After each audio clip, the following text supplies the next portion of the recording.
How's it going, everyone? I'm Jason, and this is No Perspective Sports, the place where we talk about grown men in funny outfits chasing after a piece of leather.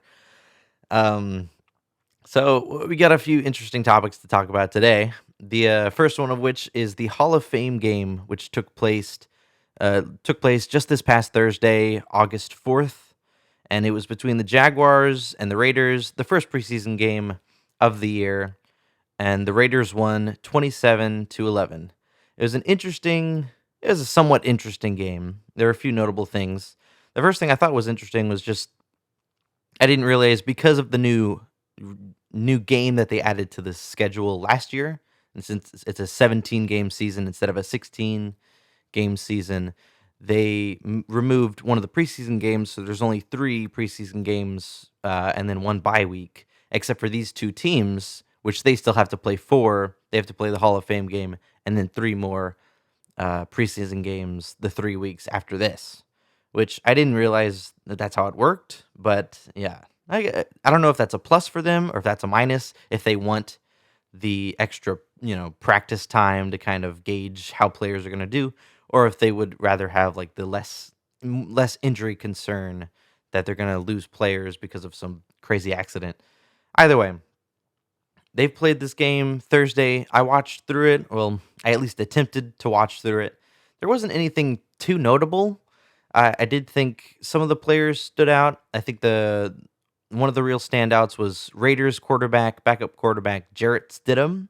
He played through the first 3 quarters. I thought he did pretty good. He was the mid-round pick for the Patriots in 2019, and after Tom Brady left, they figured he might take over, but then they signed Cam Newton, and all that played out. So he just, I guess, this past offseason got traded to the Raiders, and he did pretty good. He was able to really control the pace of the game whenever he had the ball. It was funny, like the first pass out of his hands was him. It was kind of a verticals concept, and he just flings it up. And I think it got tipped or someone hit his arm as he threw. And so it was really shallow, but then it ended up just going straight to another Raiders receiver underneath anyway. And it was caught for a big pass, plus, penalty yardage on Trayvon Walker, the Jaguars' number one pick. Well, the number one pick in the draft overall, and it was to the Jaguars. But we'll talk about more about him later. Besides that crazy throw at the beginning, there were a lot of good throws that I liked in there, where he was just able to hit receivers. The quarterback play in this, in general, was not very good. There was a lot of overthrown balls, a lot of scrambling out of the pocket and throwing across the middle of the field that just fell incomplete and was just totally inaccurate. I think one of them got intercepted. That Jake Luton, the Jaguars' main quarterback for this game, he threw it across. He tried to do like a Patrick Mahomes throw where he runs to the right and he throws it across his chest to the left and it just got picked off. It was pretty embarrassing. But for most of the day, Jarrett Stidham played very well. There was one opportunity, I think it was in the third quarter, where Tyron Johnson, who played an interesting game as a wide receiver for the Raiders, he was wide open down the field, and Jarrett Stidham got it right on his fingertips, and he kind of juggled it and then dropped it like by the end zone, which could have been an interesting sort of play that could have helped both Tyron Johnson and Jarrett Stidham, but unfortunately that one did not come down. And it's always interesting to see the dynamic. Like obviously these players are trying to achieve a higher status as far as playing and trying to make the roster, and it's really high stakes for them right now. And mistakes like that kind of what's the word, are not good. They're not good for players that are trying to achieve these things at this point in the season. But going on, Jake Luton is one of those players that is probably, unfortunately, not in a good place after this game. He was not very fun to watch. He could never really hit any of his receivers with good timing. He had like 3 or 4 overthrown balls. And I know as a Texans fan, we played him for his first NFL start last 2 seasons ago, I believe. Yeah, because Deshaun Watson was still there. And he played insane. He played very good. It was almost a repeat of what happened with Gardner Minshew. And Gardner Minshew came in the year before that, whenever, what's his face? Nick Foles got injured and played really well and won that game. I don't think it wasn't against the Texans, but it was almost the same thing where Jake Luton is a sixth round pick and he comes off the bench to replace the injured starter. And he played very good in that game. He had like his first pass was a 70-yard passing touchdown, which is, embarrassing for a Texans fan. But since then, he has kind of diminished in his ability. Like it seems like he was a one-hit wonder sort of quarterback. He, started a few more games and he just couldn't find the magic again for the Jaguars that season. And then he left Jaguars. I don't remember where he went, but then he just came back this offseason and he played not so good in this preseason game. And it's always frustrating. It's hard to see players, kind of like miss their opportunity, miss their chance because they're really talented and they work really hard, and they just might miss their one big shot to kind of make it happen in the big leagues. He might still be a successful backup for a while. As far as obviously he wouldn't be able to compete with Trevor Lawrence to be the starter, but he might end up just being a third string, which isn't terrible. Obviously, it's the NFL, big leagues. But, guys like that, you kind of hope for a big kind of story, like sixth round pick. Maybe he's the next Tom Brady. Even with Gardner Minshew, that hasn't turned out as well as it could have. And I'm still rooting for Gardner Minshew. I think he's got what the people on Twitter always say, he's got the dog in him. I don't like that word dog spelled with an AW. It doesn't, for me, that's not like something I'm trying to push. I'm not trying to go for everybody to start using that phrase. Also for the Jaguars, Trayvon Walker, as I mentioned, was the number one pick of the 2022 draft, and he went to the Jaguars. He did very good this game.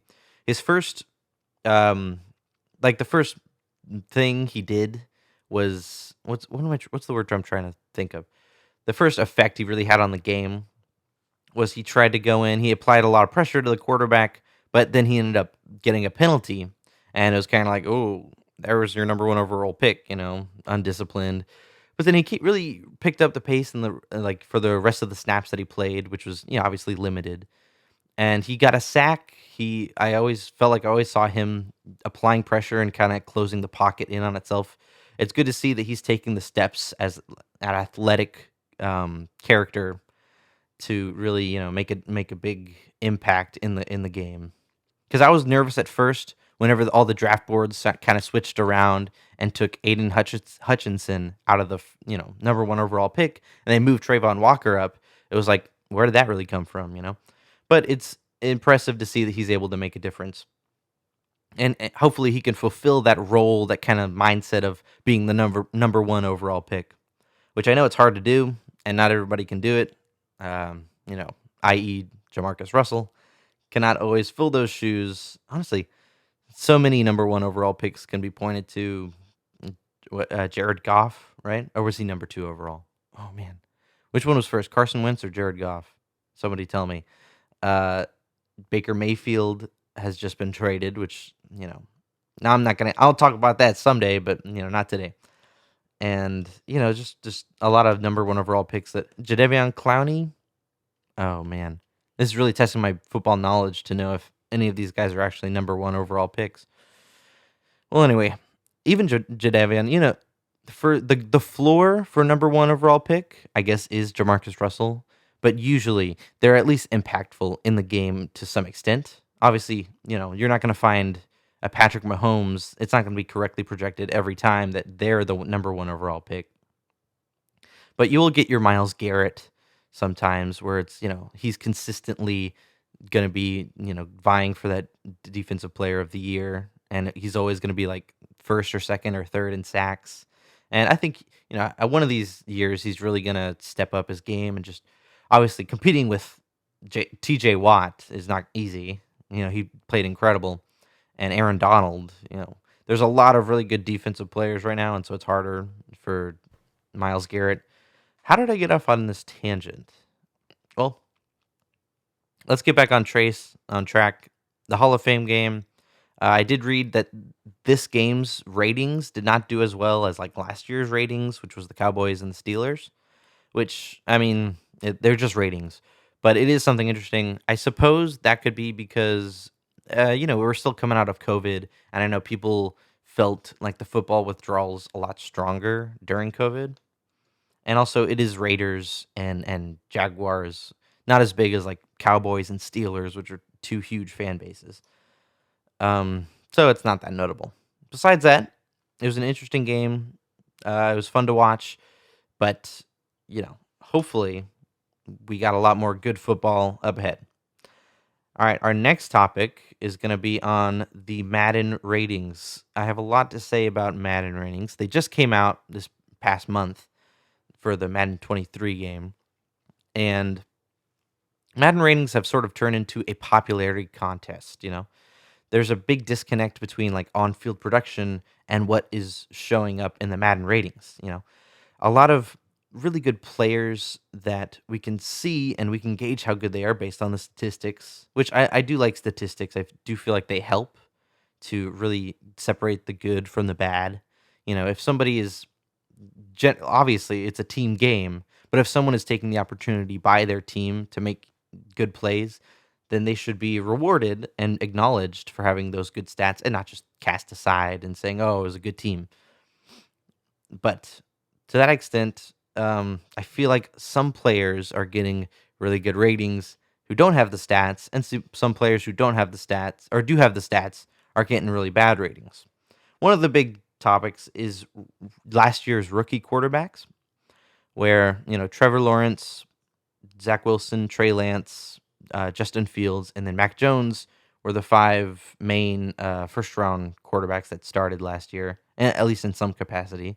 Not Kyle Trask, he didn't start at all, but those five, obviously they all get like a ratings bump just because they've played some games this year. And then Davis Mills, who also started a significant amount of games as a rookie, did receive a very small ratings bump from I think 68 last year, might have been lower, to a 71 to start this year.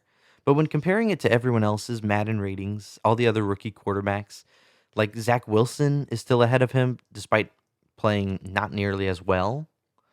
Trevor Lawrence is still ahead of him. Trey Lance, which, like I've said, is probably fine because he's played better in the games that he has played. And so they're anticipating. I guess all of this is sort of the mindset of we're anticipating they're going to be good in the future, and so we'll give them a good rating. Davis Mills played well, but we're not anticipating that he has a high enough ceiling to match these other players. They're grading based off of potential, which I disagree with. I feel like if they played better that last year, their rating should be indicative of them being a better player this year, going into this year at least. You can adjust it as the year goes on if it shows, oh, he's being less accurate than Trevor Lawrence is now, or he's not as good on play action as Zach Wilson is in this game. Let's take it down a few notches. But as far as last year goes, Davis Mills got more touchdowns and fewer interceptions than Trevor Lawrence, Justin Fields. Justin Fields could use his legs too, but I mean, Mac Jones obviously should. I feel like even he was kind of disrespected in the sense that he's not as physically talented. Oh, and he had a good team around him. And that sort of stuff is unfair, in my opinion.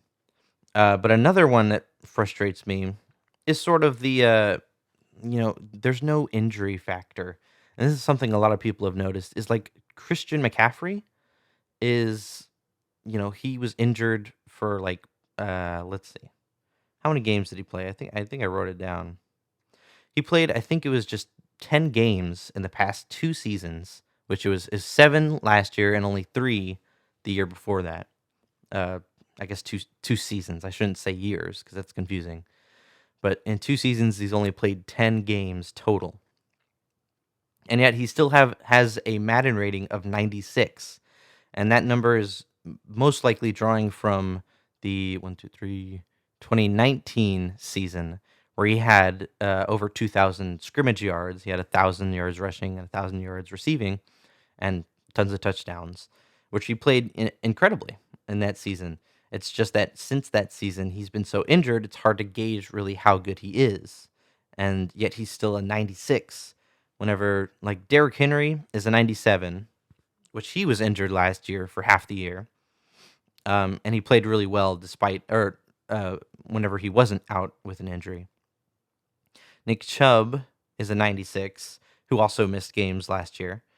And here's the big kicker is Jonathan Taylor, who very well could have been the offensive player of the year last year because he led in yards by like 500 yards rushing, and he was the touchdown leader, and he did well in the back and catching too.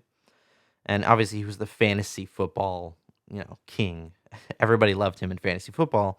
That obviously does not really count for Madden, but he did very well, and he did probably a lot better than all three of those running backs, and yet he has a 95 overall in Madden this year. And it's like, why did you give him so small a score whenever he's proven that he's as good as these guys, if not better, because, he statistically did better than them. And I suppose, maybe the injury statistics for these guys makes the difference, right? Like if these guys are getting injured, they're missing a lot of games a year. Obviously, Derrick Henry just had this one big injury. He hasn't had much of a history of it. Maybe it should reflect in their injury history how much, like that. Maybe that stat will be adjusted well, but it's not really adjusted well at all. Christian McCaffrey's injury rating is an 86, and to be fair, in Madden, that's on the low end because they're very not good with gauging numbers from 1 to 100. For them, it's from 75 to 100. If you're an elite player, they'll just say, oh, well, at least you're 75. Even if you could really have one big weakness in your game, they're not going to give you a bad score because technically, oh, he's elite. He can't be worse than somebody else in this, which is ridiculous. So Christian McCaffrey's injury rating is an 86. Derrick Henry's is a 93. And Nick Chubb's is a 91. So two of them are still above 90. Derrick Henry, I know Nick Chubb has had a little bit of injury problems. He was kind of in and out last year with lingering issues, Derrick Henry hurt his foot and was essentially one of the biggest injuries of his career, but it kicked him out for 10 games at the end of the season. Now, Jonathan Taylor's injury rating, and let me emphasize that he's had 3 injuries really in his past. One that was in college, which was moderate to severe, and then 2 in the NFL, which was a minor sprain where he got a little boo-boo. They put a Band-Aid on it, and he was fine. And then I think in a practice drill, he hurt himself, and he had just limited touches for the next game. It was something super minor, nothing, 2 really minor NFL injuries for Jonathan Taylor, and yet he does have the highest injury rating of them all, but it's a 94. So he's missed 0 games of his career due to injuries, and Derrick Henry has missed 9 or 10 games, and yet his injury rating point is only 1 point higher. 1 point, despite missing 10 fewer games than Derrick Henry. And it's such an odd thing to look at because, they're not gauging these correctly. I feel like they're not keeping it all. It's one guy, right? It's one guy that's Madden adjusting rater. What is it? Madden ratings adjuster. And who is that? That's Chad Ochocinco, right? What's his real name? I know he changed his name to Ochocinco for, publicity purposes. It's like, I don't know what it is. But Chad Ochocinco, he's the guy that they put in charge to be like, oh, this guy is good. This guy is not good. Oh, I like Trey Lance. I don't like Davis Mills. So I'm going to just go ahead and bump up all his scores and make Davis Mills, and there's no accountability at that point. And you're not keeping things all on you're not viewing things all in a correct way as far as like, all right, this guy has missed half of his career because he keeps getting injured. But when he does play, he's one of the best players.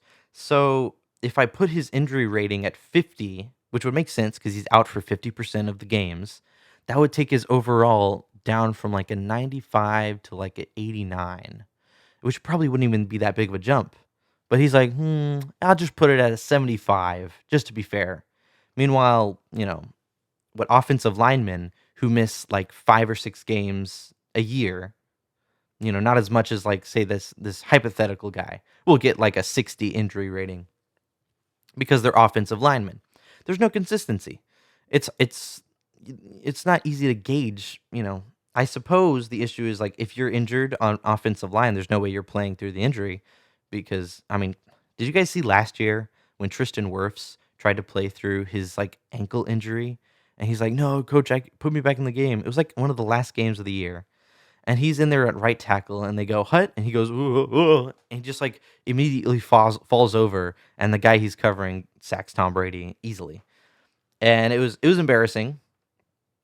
And so offensive linemen, should be rested as often as possible because they are so important to the game, and are frequently injured because of their kind of punch and shove and push and you know, there's very high contact between those players, the offensive and defensive linemen. So that's where most of the injuries come from. But it's unfair bias to say that someone who's super healthy on the offensive line can only be as healthy as someone who's super unhealthy as a running back, like Christian McCaffrey.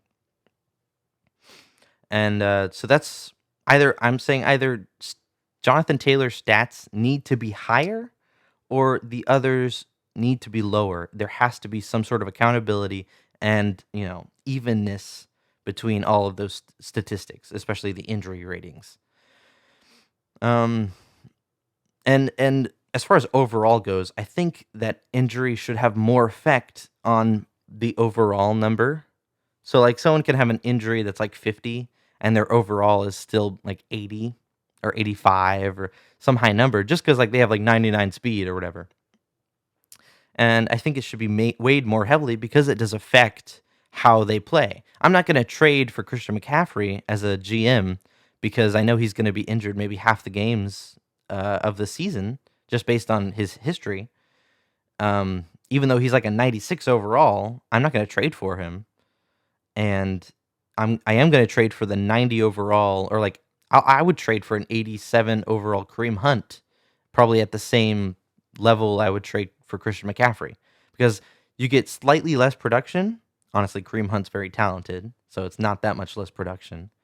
Slightly less production, but you still get, you get more certainty as far as injuries are concerned. As far as like discipline and, public relations go, you're kind of, you're tossing a coin up in the air, but enough on Kareem Hunt and his shady past. Now, what does get weighed heavily in Madden ratings is the awareness stat. And that's very suspicious. So I want to talk about what I call the Malik Willis anomaly. And I want to show you an image comparing the Madden ratings between Kenny Pickett, first round pick for the Steelers, Malik Willis, a third round pick for the Titans, and then Desmond Ridder, a third round pick for the Atlanta Falcons. So go ahead and look at that while I take a drink of water. Delicious. Oh, yeah, I'm not going to show you the names, but I am going to show you the statistics. So we have a 68 overall who doesn't lead in anything except for 71. And their highest is a 71 awareness, whatever that means, whatever awareness is. And then we have a 69 overall who's the best in speed, got 90s in both speed and acceleration, 92 in agility, and he's leading in catch. I don't know why that's even there or why it's necessary. But then we have a 70 overall who isn't leading in anything, but he does have a, 70 overall. He's the best. And so which ones do you think this is? Obviously, first round pick is a lot better than a third round pick, you'd assume. There's something. All right, so I'll tell you what it is, and then I'll explain. Kenny Pickett's the 68, Malik Willis is the 69, and then Desmond Ridder is the 70 overall. So how can Kenny Pickett, the first round pick, be 2 points worse than a third round pick in the same draft? Like, it obviously, If the Pittsburgh Steelers, you must think they're stupid. Why would they draft Kenny Pickett when Desmond Ritter, who's 2 points better than him in Madden, why would they not draft him if he's still on the board? If any, why not wait to pick Kenny Pickett later? As if Ochocinco thinks that he's more correct than these professional organizations. Obviously, Kenny Pickett should be rated higher here, and Malik Willis and Desmond Ritter should not be rated above him because it makes no sense. It's clear bias towards Malik Willis, especially. I feel like, I mean, Desmond Ritter, I don't know anything about these guys. I don't watch college football, but I do know that professional organizations that scout players do know very much about these players, and I wouldn't assume that they just are like, Kenny Pickett went to Pitt, so maybe we should draft him so that he can come to the Pittsburgh Steelers. And it's only, 10 feet away. Their locker rooms are 10 feet away. That makes no sense. I think the real problem here, and I want you to notice something about Malik Willis's 43 awareness rating. It doesn't make any sense. Why would his awareness be so low? And what does awareness even mean? And the reason his awareness is so low is because his other stats are so incredibly high that they needed something to make his overall seem lower, because they have to justify, he's a third round pick. So obviously he can't be like a 75 overall and then be way higher than Kenny Pickett and his Desmond Ritter. Because look, Kenny Pickett is 71 awareness, Desmond Ritter 70. Honestly, I have not seen an actual quarterback in the NFL that has a lower than 50 awareness, especially not one that's been as hyped up and like hyped up as Malik Willis. So I did a little experiment, and I'm going to show that video of my experiment now. Okay, the experiment is on how heavily Madden ratings, or how heavily Madden weights awareness stats. So you'll see I changed the awareness stats just a little bit, and it completely changes Malik Willis's overall. Go ahead and watch. Okay, so I've put all of Malik Willis's listed Madden 23 ratings into Madden 22, and his overall came out to be 67. But watch as I raise his awareness. See that overall over there, it says it goes up to 68 as I move it up to just 50. Then I move it up a little bit higher. I think I put it at 65. And it's already in the 70s. And then, if I were to put it where any other quarterback is, right? Like, not even Kenny Pickett was at that low, 65. He would, at 70. You already see it. Awareness 99. It goes all the way up to 75. I think actually 77, because the other one would take it over at that point. And it, awareness is weighted so heavily. So all Madden has to do to disguise Malik Willis as being a technically bad quarterback is lower his awareness, keep his speed, his accuracy, his agility all the way up, and then get away with tricking people into thinking that he's not as good of a quarterback as they pretend he is. So as you saw there from the other Jason that was talking just now, this experiment I did was just to show that the overall is there merely for show. All the statistics that you need to find are actually in the little, speed and accuracy. Awareness doesn't even affect how they perform. That's only for like if the computer was controlling them, So maybe in a simulation sort of scenario, you simulate the whole season, Madden will be like, he gets, let's say Ryan Tannehill doesn't start and Kenny Pickett starts and Malik Willis starts. Maybe Kenny Pickett has slightly better statistics than him, although I doubt it because he's still a lower overall by a whole point. It's a little ridiculous. But the real question is, and I'm sure everybody's saying this right now, Jason, why do Madden ratings even matter? And you're probably right. There's probably no real reason as to why people should fixate on these Madden ratings so heavily. And yet, so many people do. I see so many tweets from all over the place, PFF, or if it's Adam Schefter, or if it's like the actual teams themselves, their social media is like, react to your Madden rating. And they're like, I should be a 99. Or unless you're Justin Herbert and you're like, I'm probably a 65 overall, which the dude is legitimately, I think it's amazing. Quick Justin Herbert tangent, real quick. He is a lot more humble than I figured he would be. I think it's the acne. The acne sort of makes him seem more immature, and so I figured he'd kind of be more of like a snarky, sort of like, I own the place. But he seems very quiet, very down to earth, and very humble, and he is a very good player, as opposed to what a lot of people said about him whenever he was first drafted, and what I first believed when he was first drafted, because I listened to those people. But he's definitely proved a lot of people wrong, and hopefully he can get the Chargers into the playoffs this year. They were close last year, and they shouldn't have lost to the Texans, which I'm glad they did. But Justin Herbert sure is an interesting guy to watch, and surprisingly humble, and I'm rooting for him, which is kind of interesting because I don't think I would be rooting for him, but I am. Enough about Justin Herbert. Why do Madden ratings really matter? They don't. If you and your friends are arguing over who should be higher in Madden, that's not really what they're doing already is too abstract. It's too subjective. They're assigning numbers to people's um, abilities as a player. They're saying that, oh, you're less professional, you're less of a good athlete than this other person. Madden ratings are too subjective. Like they're trying to assign numbers to exactly pinpoint a person's ability.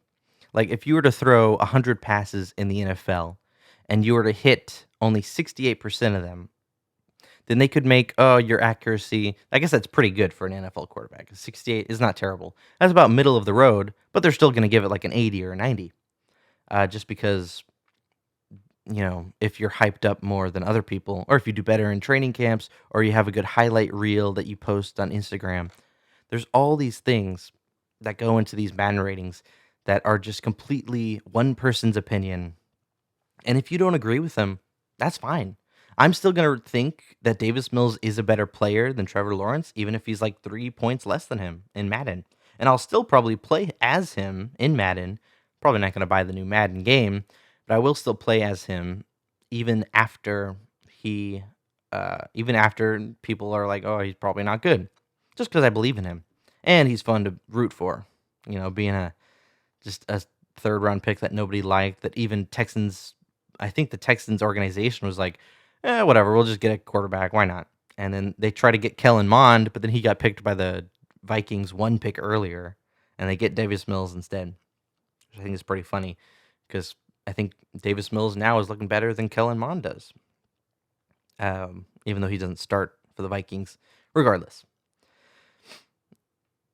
don't do you, but do a better version of you, and don't listen to all these Madden people that are like, Madden is life. Madden is the best thing ever. It's a bad game in the first place. So who cares about the ratings? Who cares? I just wanted to look at some of the hypocrisy of these people who make Madden and the people who support the ratings as being some sort of like, oh, the Madden ratings say that Davis Mills stinks, so I guess I'm definitely not going to like him, and stuff like that. Or the Madden ratings say that Christian McCaffrey is 96 overall, so I'm going to draft him in my fantasy football, and then he's injured for 7 games and you miss the playoffs and you cry yourself to sleep. Maybe that's what I did, maybe not.